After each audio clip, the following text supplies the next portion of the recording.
Alright, so hello. Gusto ko lang magbigay ng reaction video dito sa naging interview ni Kato Nying kay Efelisa. Actually, the interview was cool. Well, para sa akin, cool lang Parang very natural lang si Efelisa. Hindi na siya nag-effort na mag-bis or mag-makeup pa, etc. Parang very natural lang. Very smooth lang yung naging interview ni Kato Nying.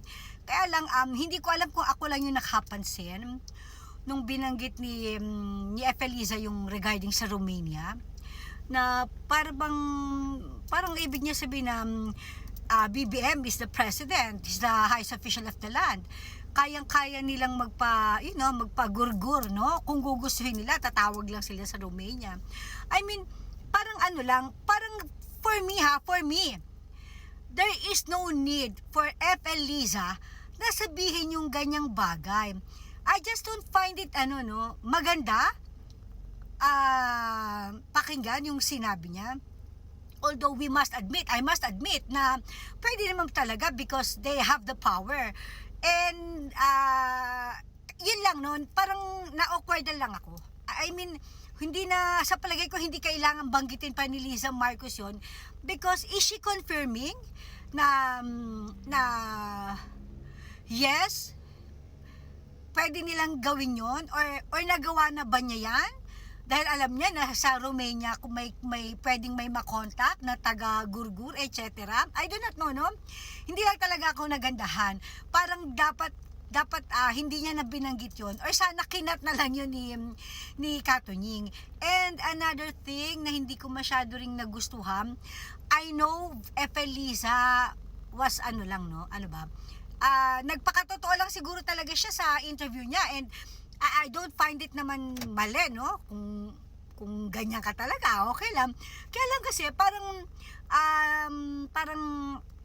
parang na-weirdan lang ako yung chinika niya pa kung paano niya pinaringgan si VP Sara sa word na bangag.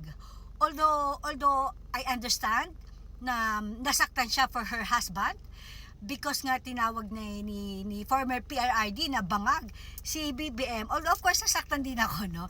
Pero 'di ba, hindi ko talaga na-expect na meron palang ganung moment na pinaringgan ni Efelisa si VP Sara na bangag. Because 'di ba, may nagsabi nga daw kay Efelisa that time nung nakaping siya, inistab niya si VP Sara na, "Oh, you look so beautiful today, ang ganda mo ngayon." Ang sagot ni Efelisa is, "No, bangag ako, bangag."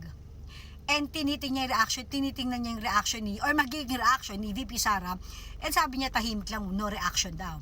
At ilang beses niyang inulit-ulit na pinaringgan niya ng bangag-bangag si VP Sara. I mean, Efelisa,